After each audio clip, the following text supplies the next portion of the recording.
Good afternoon, everyone. I'm Lindsay Cuthill, and I head up Savills Country Department. I'm based here in our global headquarters in Margaret Street in London, in London's West End. I've been at Savills for 30 years, 22 of those years. In fact, I was a London agent. And in 2013, I took over running the country department. We are a team of 14 experts, in country house enthusiasts, if you like, and that includes a fantastic group of support people around me. And we work very much hand in glove with our farms and estates team, and they number 8 people, all of us working very much hand in glove together. We also have a terrific collaboration with our network of country offices, which number in excess of 70 throughout the UK, by the way. And our role is to bring added value to our clients' properties. And people may wonder how we might do that. And I would argue that actually an initiative like this, which came from our office in Hong Kong, to introduce new potential buyers to our clients' properties back here in the UK, is a very good example of the Savills global network working hand in hand together. Just to give you an idea of what that might look like from a sort of financial perspective, we tend to kick in with values just in excess of £2 million. Now that rather depends on where in the UK that property sits.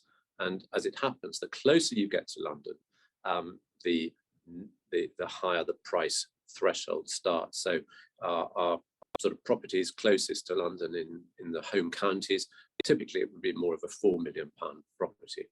The country department, I like to think of as the Heathrow of Savills. It's the hub through which all our international associates and teams will travel. We sit alongside our international desks, and also crucially, our marketing and research teams are also located very much on the same floor as us in these headquarters. And it is the research team that give an amazing resource to us.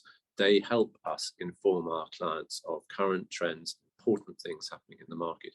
And indeed, without them, this afternoon's presentation would be a very simple affair, because they have provided some really interesting and critical data. And it is the first slide that I want to share with you, which shows and puts some of the context of which I want to talk about this afternoon.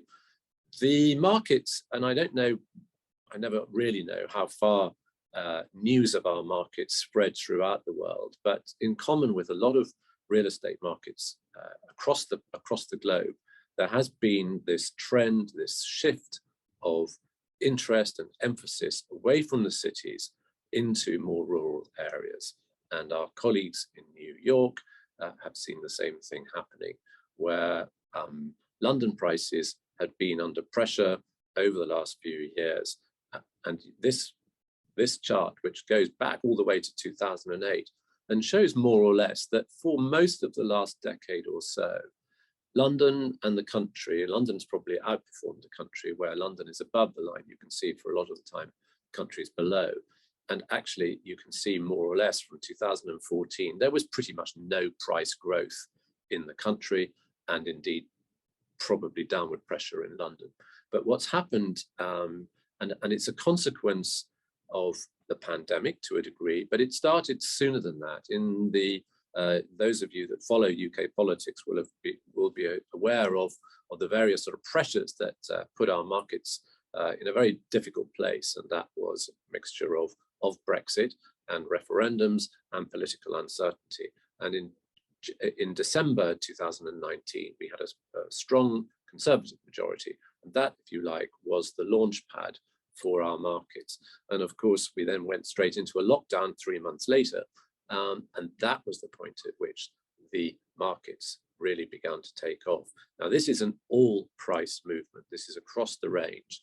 And as I explained earlier, we tend to concentrate on the prices above 2 million. And so specifically now, I'm going to share with you some of the data that is relevant to our markets. And this first slide will really show you just what I mean. So that in the last year, more or less charting the pandemic, we have seen just shy of 13% annual growth across, this is an average across all of the prime regional markets. And that's a quarterly growth, the most recent quarterly growth of 4%. And I think one of the things I want to say to you straight away is that we don't believe that this is any sort of bubble. This is the beginning of a cycle. So unlike perhaps in 2009, if you go back to the last significant price rise, it was a very short, sharp rise followed by a fairly sharp decline. That is not our expectation this time around. So we believe very firmly we are at the start of a cycle, not in a bubble. This probably underlines more or less what I was talking about earlier, that drift from the cities to the countryside. Now, these are in fact regional city growth. So this annual growth that we've seen over pretty much over 2021 and the early latter part of 2020 is regional cities versus London. And you can see that the most popular growth, the areas that have seen the most growth, of course, are those rural locations. So villages and towns pretty much have seen nearly, sort of 8% growth, but we're nearly at 10% for those rural properties that drive out of the city, people seeking the sort of safe refuge, if you like, of more rural locations. And this might interest those people looking across the UK, because there are some areas, and Scotland really shows this sort of strong performance. Scotland has this unique opportunity where, in fact, can be both in the city and in the country very quickly. And that perhaps begins to partly explain this very strong growth, that's significant price growth. And the Cotswolds, we call it Midlands Cotswolds, but in fact, really it is all about the Cotswolds, hugely popular, has a very strong international interest there. Southwest of England, likewise, is, that will include our resort areas like Cornwall and Devon, which proved to be extremely popular with the domestic market and increasingly so with international buyers as well. Again, I might just stop briefly to talk about the notion of international buyers. Of course, during effectively a lockdown with all the many international travel restrictions in place, we were nonetheless surprised by how many foreign nationals based in the UK, instead of looking to try and move and find a property in their own countries, decided that actually they would explore the British countryside. And so our international profile of buyer continued through lockdowns and pandemics. And that's been a very fascinating revelation, that the British countryside has appealed not just to homegrown Brits, but to an international marketplace as well. Now, the whole purpose really of today was to introduce you to some of the properties that we have on offer. And I hope what this mostly will show you is the tremendous and diverse choice and style. So let's kick off with perhaps our most striking property in terms of it's a very contemporary style of property. Skyfall, I think, was purposefully chosen as a sort of to resonate that sort of James Bond lifestyle. And it's in a great location. Berkshire is a very popular county. It is within an hour of London, just over. And each of the slides, I've taken some advice from colleagues, and what we've included in this was just to give people an idea of proximity to schools, because I know that for a lot of our international buyers, the British education system is a very attractive reason for coming here in the first place. And so you can see that these properties that I'm going to show you are within very easy travel distance of some of our finest schools. And Eton College, of course, perhaps the most famous school in the world, is just 5 miles from this particular house in Berkshire. And here it is at offers in the region, offers in excess of, I should say, £4 million.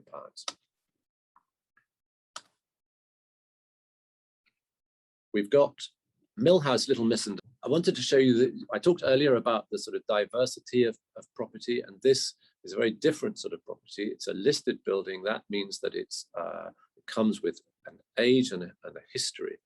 But it's reassuring to know that this house is also been presented in fantastic condition. So anyone looking to buy this house would not need to embark on great projects. And I know that when trying to look at a property from abroad, you don't want to be involved in any of that. And so the style of this property is such that anyone buying it can move in more or less straight away. And again, look at the range of schools there. Some of these schools, Dr. Challoner's school, for example, which may not have a very worldwide reputation, but actually within the UK is one of the highest academic achievement schools in the country. And again, that is only 3 miles away, which is just fantastic. And I think that £4 million, and when you look at that type of property, and just imagine what that buys in London. It doesn't buy very much, by the way. And yet this house is probably no more than, by train, it's probably no more than about 40 minutes away from central London. Next up is Wyfield Meadows Farm. Beautiful, beautiful house. This is actually very much the sort of far end of Berkshire, so it's a little bit further out of London, getting closer into towards Oxfordshire. And again, for £5 million, you get this, truly outstanding property, beautiful countryside, very much on its own. So perhaps, not everyone wants to be in splendid isolation.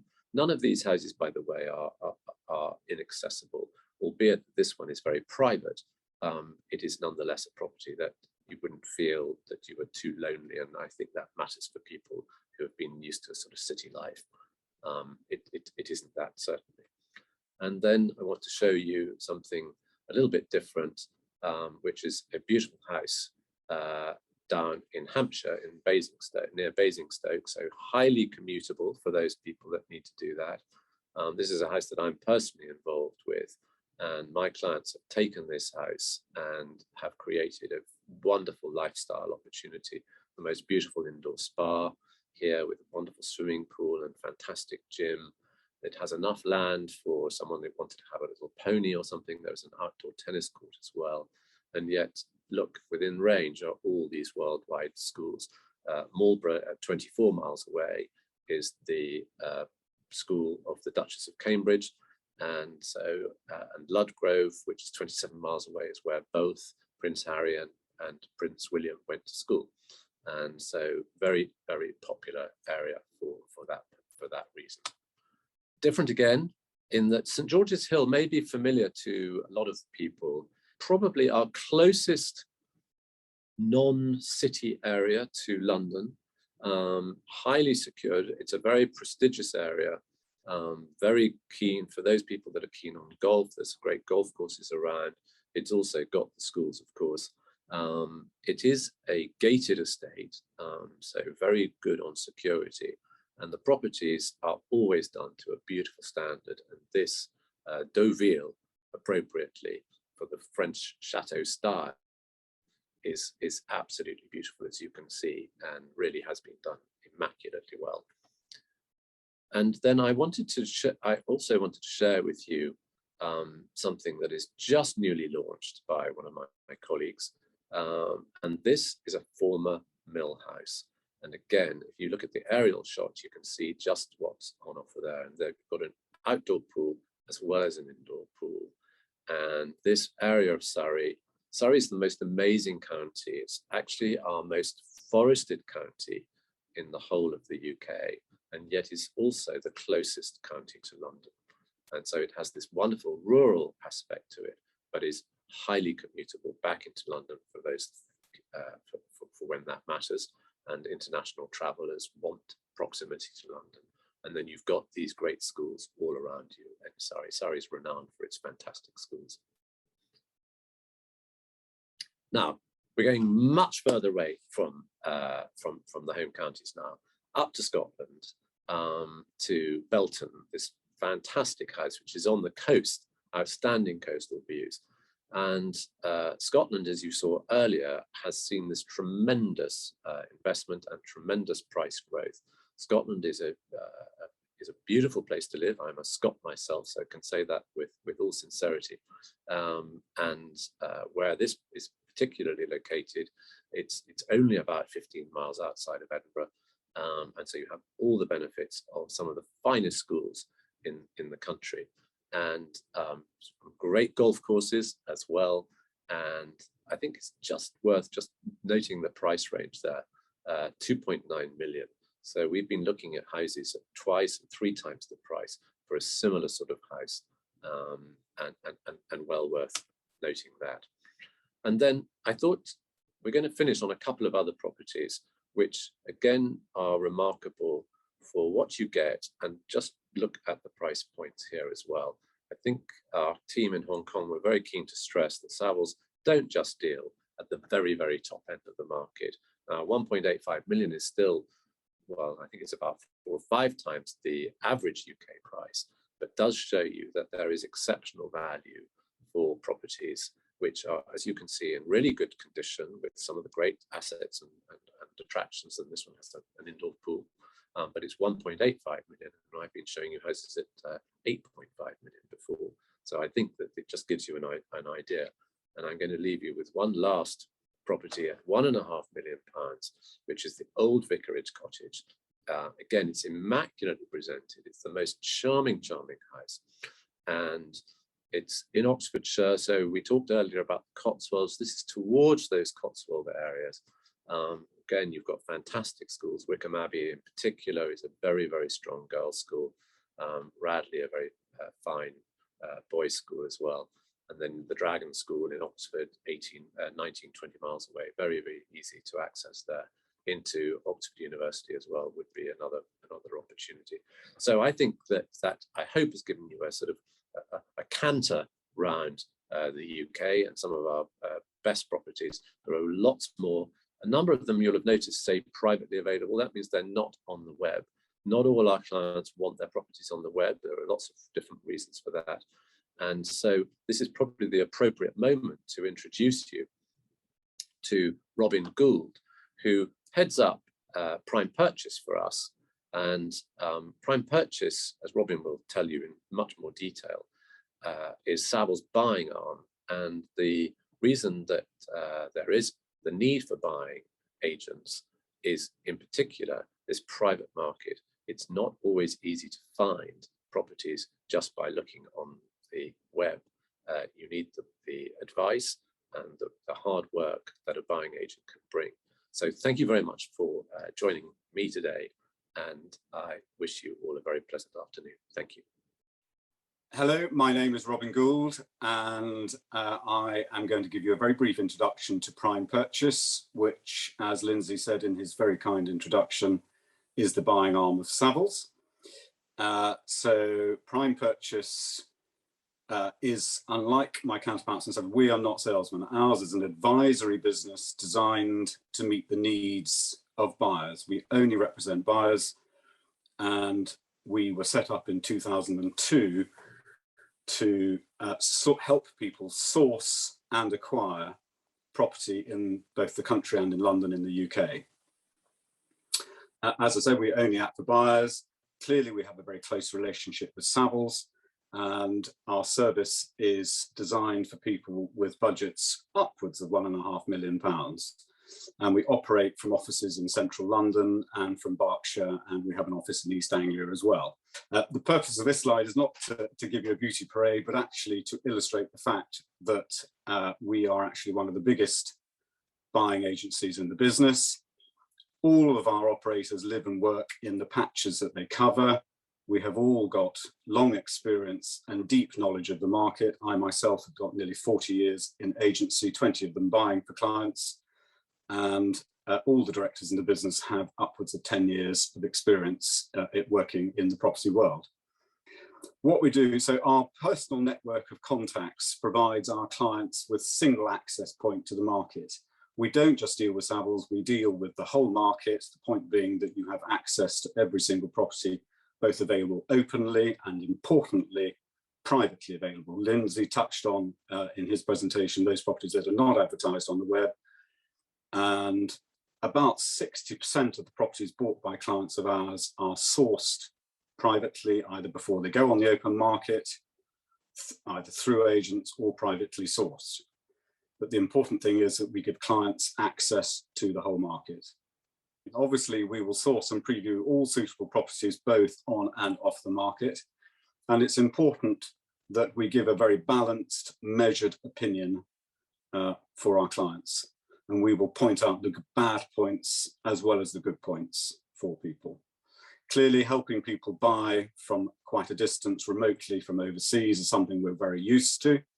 We have had clients who've had the confidence to buy properties without seeing them. And in the last 18 months, that is something that has happened quite frequently. Due diligence is a very important aspect of what we do. It's designed to give a client knowledge of everything that they need to know about a property, not only about the property itself, but the area in general, where the good schools are, how to make alterations to a property if a property is listed, what that actually means. In other words, it's designed to be a holistic approach to buying property and to give clients all the advice and the confidence that they need to proceed. Clearly, once an offer is made and accepted, we report on in detail for our clients as part of our due diligence. And this is a very important and helpful aspect of the advice that we give people. If you've already found the property, and actually quite a lot of people approach us and say, we found something, can you help us buy it? That is something else that we do. The vast majority of our business is for fully retained clients who come to us looking for us to find them a property. But we do quite a lot of work for people where they have already sourced the property, and we will do the negotiations and help them do the due diligence. These are just a few examples of properties that have been recently acquired for clients. As you can see, there's a real broad spectrum. This presentation is about country property, but as you will see, we also do quite a lot in London. And we cover most of central and southern England, including the West Country and East Anglia for our clients. There's a very common misconception about that we only act for the rich and famous. That is simply not the case. Actually, our average client is much more the people on the right of your screen. Typically, our clients come to us with budgets of sort of £1.5 to £2 million to spend. Our average purchase price is about £3 million. Clearly, we do things at a much larger scale, and we do also help people source farms and estates.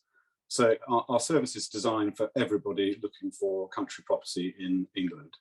Why would clients use us? This is a very important thing. Not everybody will get value for money out of our service, but for people that are actually trying to buy property remotely from the UK, it's a very important service. It helps our clients save time and money. We provide impartial advice. As I said earlier, we're not salesmen. And in fact, we will often find reasons for you not to buy a property rather than that you should go ahead. But the important thing is that you get impartial and measured advice tailored around the market and our special knowledge and deep knowledge of that market. It's also important that our clients have access to the whole market, and we give that to them. As I said earlier, about 60% of our properties bought by clients are sourced before they go on the open market. Confidentiality and discretion is obviously a very important cornerstone of our business. We don't talk about it, and a lot of people use us because they want to not only have impartial advice on the property acquisition, but also they want to remain in the background. Our detailed analysis and due diligence is also a very important aspect of what we do. People primarily come to us for access to information and access to the market, but I always say to people, never underestimate the value of the advice. It's a very important part of what we do. As is the negotiations. We obviously handle all negotiations for our clients, but this is done very much in conjunction with you. And negotiation is not always about throwing money at a property. The terms of a property become very important, particularly for sellers who've been in the house a long time. So this forms an important part of our advice to our clients. And equally, being part of the Savills Group, we can give our clients access to all the Savills network, and whether that's people that need advice on surveys, alterations and building works, interior design, garden design, schools consultancy. We work very close with schools consultants. It's important that our clients have access to that. That concludes my introduction to prime purchase. Thank you very much for listening. Obviously, if we can help any of you with your search for UK property, please do get in contact with us. Thank you.